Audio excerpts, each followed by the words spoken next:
नमस्कार. धर्मेंद्र स्वर्गवासी झाल्यात तेव्हापासून मी हे लोक पिक्चर हे कसे बनवतात आणि तिथली इकॉनॉमी कशी कार्य करते त्याबाबत मी थोडा अभ्यास केलेला आहे. आपल्याला सर्वांना मला सांगावं असं वाटतं की पिक्चर तयार करणं म्हणजे एखाद्या घरामध्ये लग्नाचा मोठा कार्यक्रम आहे आणि आपण व्हिडिओ शूटिंग वाल्याला बोलवलेलो आहे आणि लग्नाच्या कार्यक्रमात लग्न जमवल्यापासून ते लग्न सोहळा पार पडेपर्यंत किंबहुना पुन्हा त्यांचा संसार व्यवस्थित चाललाय का नाही तो बी व्हिडिओ तयार करून एक कॅसेट तयार करणं आणि ती कॅसेट मार्केटमध्ये विकणं हा असा प्रवास असतो.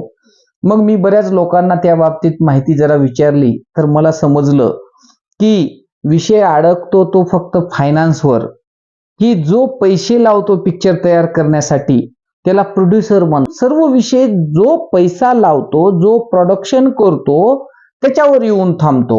मग एक बार काय तुम्हाला एखाद्या इंडस्ट्रियलिस्ट किंवा बिझनेसमॅननं म्हटलं, समजा मुकेश अंबानीनं म्हटलं की बाबा मला पिक्चर तयार करायचा आहे, तर मग त्यांच्याकडे हे सर्व लटांबळ जाऊन जमा होतं.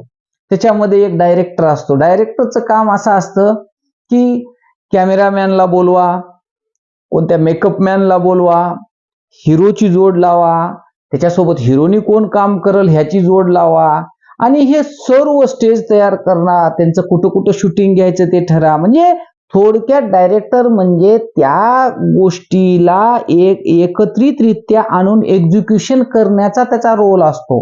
मग त्याच्या अंडर असिस्टंट डायरेक्टर असतात. म्हणजे त्यांनी सांगितलं तू जाऊन पटकन मेकअप मॅनला बोलव, हिरोनी आलेली आहे, आणखी मेकअप झालेला नाही आज, नाहीतर आजचा दिवस. आणि हे सर्व भाडोत्री कामगार एकत्र येत असतात आणि एक मोठा समारंभ पार पाडत असतात.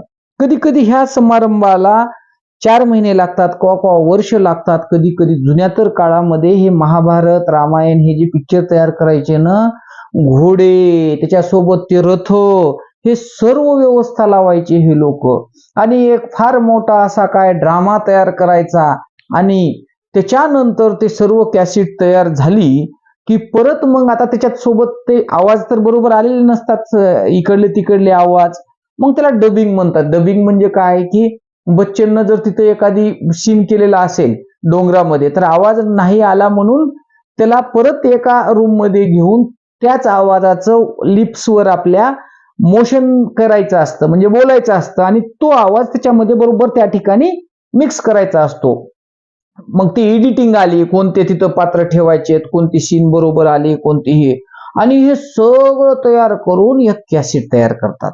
आता कॅसेटला आज सीडी म्हणा किंवा डीव्हीडी म्हणा किंवा आता समजा पेन ड्राईव्ह मध्ये ते सर्व प्रोजेक्ट तयार झाला आणि हा प्रोजेक्ट मग त्याच्यामध्ये मार्केटमध्ये विकायला जातात. तर चांगला हिरो असेल तर विकत घेणाऱ्याची म्हणजे हे कोणते चॅनल विकत घेतात, कोणता एखादी थिएटरवाले समजा E² वाले आहेत किंवा कोणते असे मोठे मोठे ज्याला त्याचं पेटंट पाहिजे असे लोक. आता शोलेचं पेटंट कुणाकडे तरी आहे आणि त्यातला ते पुढे भविष्यात जो रेव्हेन्यू जनरेट होतो त्याच्यातून जो पैसा मिळतो तो पैसा मिळत असतो. हे असं मला आतापर्यंत छोटंसं जे धर्मेंद्र वारले तेव्हापासून मी नॉलेज कलेक्ट केलेलं आहे, त्या बाबतीत नॉलेज आहे. म्हणजे ह्याच्यात एकच गोष्ट आहे की तुम्ही काहीतरी प्रोजेक्ट तयार करा, तो उभा करा आणि तो एवढा व्यवस्थित तयार करा की त्याला बघणाऱ्याची संख्या वाढली पाहिजे. तुम्हाला बघणाऱ्याची संख्या जर वाढत असेल तर मग त्या ठिकाणी तुम्ही तिकीट लावा. तिकीट लावल्याच्या नंतर, तिकीट म्हणजे सर्वसामान्य ज्यावेळेस 20 रुपये, 50 रुपये, 100 रुपये, 500 रुपये तिकीट देऊन जिओ सिनेमा म्हणा, अमेझॉन वरून म्हणा किंवा ह्याच्यावरून मगा ज्यावेळेस ते लोक पिक्चर बघतात त्यावेळेस त्या पिक्चरचा रेव्हेन्यू वाढतो. मग आता हे आपण असं का म्हणतो की ह्या पिक्चरने 1000 कोटीची कमाई केलेली आहे? 1000 कोटीची म्हणजे एकाच वेळेस तो त्या दिवशी पिक्चर प्रसारित झाला, वेगवेगळ्या प्लॅटफॉर्मवर गेला आणि प्रत्येकाने त्याच्यामध्ये सबस्क्रिप्शन घेऊ बघितला पैसा आणि तो पैसा एका तिजोरीत गेला आणि त्या तिजोरीत सगळीकडून जाणवलं की अरे भारतामधून तर बघतातच लोक, अमेरिकेतून बघायला लागलेत, पाकिस्तानमधून बघायला लागलेत, सगळे पैसे भरालेत आणि बघायलेत आणि खट खट खट खट खट ती मग तिजोरी भरत जाते आणि आपल्याला जाणवतं की ह्या पिक्चरनं खूप कमाई केलेली आहे, असा तो तो प्रोजेक्ट आहे.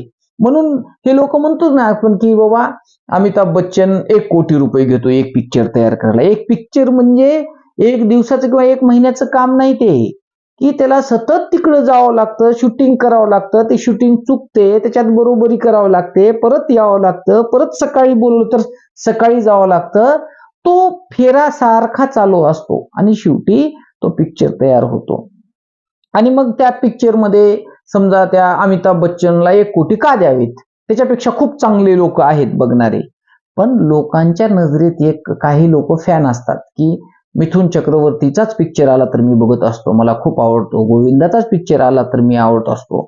आणि त्यांचा तो फॅनचा फॅन क्लब असतो, तो फॅन क्लब जनरली बघत असतो. म्हणून जनरली एक असं मार्केटमध्ये एक ठप्पा पडलेला आहे की बच्चनचा पिक्चर ज्यावेळेस येतो त्यावेळेस जनरली 100 कोटी पैकी कमीत कमी 150 कोटी भारतामध्ये तर 5-10 कोटी तर असेच बघतात बच्चनचे फॅन, आणि त्याच्यामुळं तो पिक्चर चलत असतो. त्याच्यामुळं इमेज क्रिएशन करतात हे लोक, आणि एक बार लोकांच्या नजरेत इमेज बसली तुमची की त्याचं ते उत्पन्न वाढत राहतं.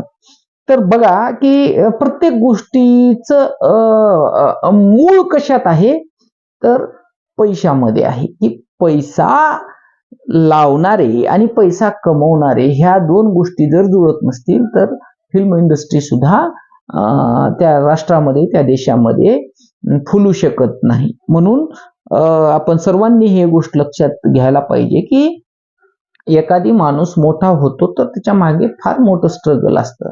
स्ट्रगलला काहीही पर्याय नाही. धन्यवाद.